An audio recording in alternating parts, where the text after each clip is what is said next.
Mpira wa miguu ni moja kati ya michezo yenye mashabiki wengi zaidi ulimwenguni.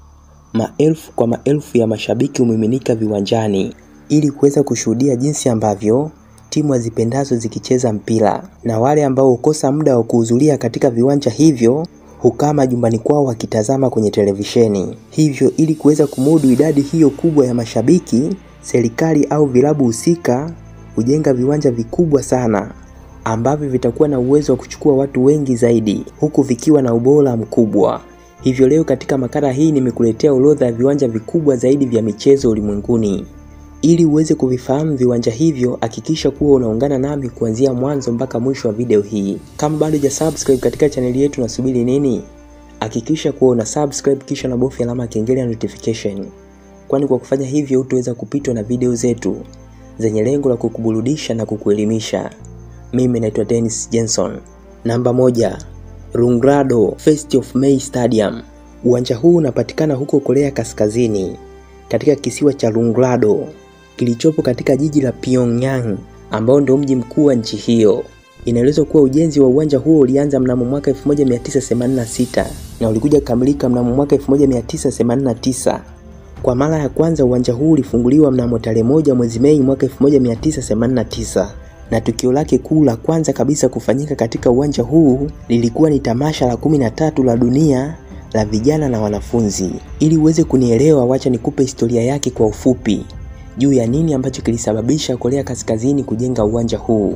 Inadaiwa kuwa kabla ya mwaka 1989 nchi ya Korea Kaskazini ilitajwa kuwa ndio nchi ambayo ilipaswa kuandaa tamasha la 13 la dunia la vijana na wanafunzi. Yaani tamasha hilo litafanyika katika nchi hiyo na watu kutoka nchi mbalimbali ulimwenguni watafika katika nchi hiyo ya Korea Kaskazini ili kuweza kushuhudia tamasha hilo. Hivyo ili kuweza kukamilisha hilo, ilibidi serikali ya nchi hiyo ianze ujenzi wa miradi mikubwa sana kama vile viwanja kwa ajili ya kufanyia michezo, mahoteli kwa ajili ya watu kupumzika na barabara. Miradi hii yote ilifanyika kwa ajili ya maandalizi ya tamasha hilo. Sasa miongoni mwa viwanja vilivyojengwa ni huu uwanja wa Ronglado 1st of May Stadium. Inaelezwa kuwa uwanja huu una uwezo wa kuchukua watu 115,000 na una ukubwa wa hekta 20.7 ambayo ni sawa na ekari 51. Na hivi sasa uwanja huu bado unatumiwa katika michezo mikubwa sana ambayo inafanyika katika nchi hiyo. Ila mara nyingi sana uwanja huu hutumiwa na serikali ya nchi hiyo kwa ajili ya kufanyia matukio mbalimbali pamoja na sherehe. Pia inaelezwa kuwa uwanja huu hutumiwa na Rais Kim Jong-un kwa ajili ya kufanyia hotuba zake. Namba 2, Michigan Stadium. Watu wengi sana hupenda kuita uwanja huu kwa jina la Big House.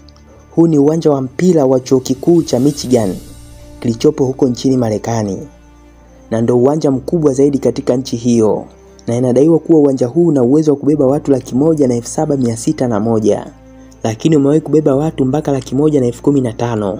Inaelezwa kuwa uwanja huu ulianza kujengwa mnamo tarehe 12 mwezi Septemba mwaka 1920 na ulikuja kufunguliwa rasmi mnamo tarehe 1 mwezi Oktoba mwaka 1927, na ujenzi wake uligharimu dola 950,000 ambayo hivi sasa ni sawa na dola za Kimarekani milioni 13.4.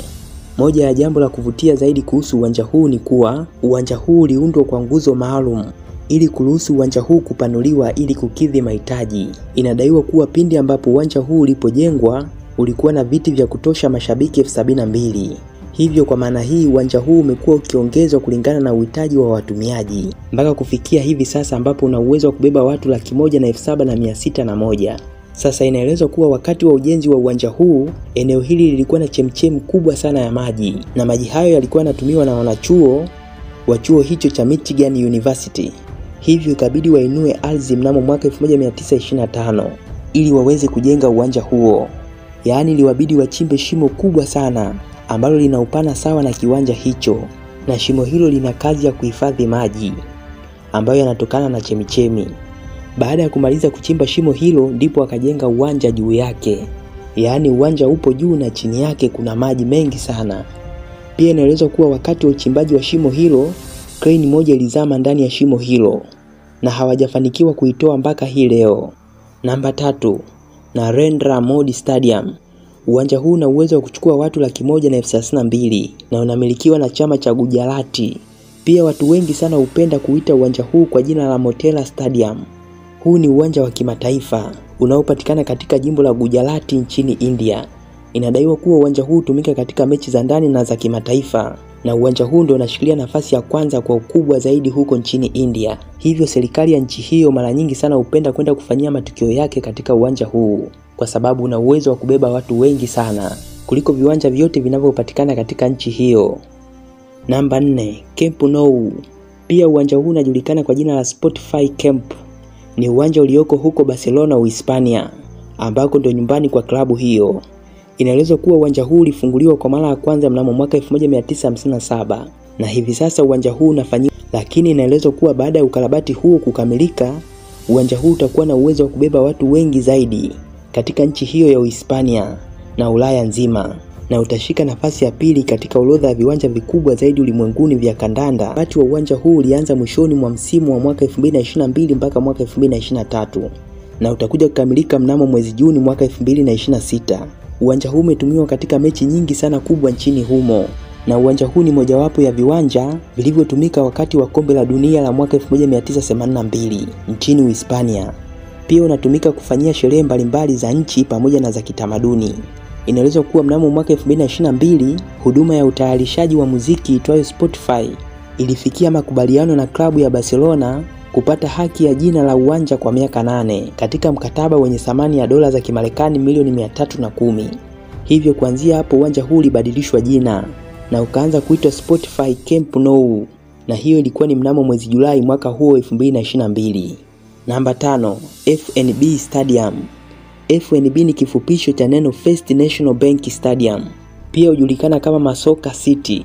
Uwanja huu unapatikana huko Soweto, Johannesburg, katika nchi ya Afrika Kusini, na inadaiwa kuwa uwanja huu uko chini ya usimamizi wa Stadium Management of South Africa, kwa kifupi ni SMSA, na mara nyingi uwanja huu hutumiwa na klabu ya Kaizer Chiefs FC.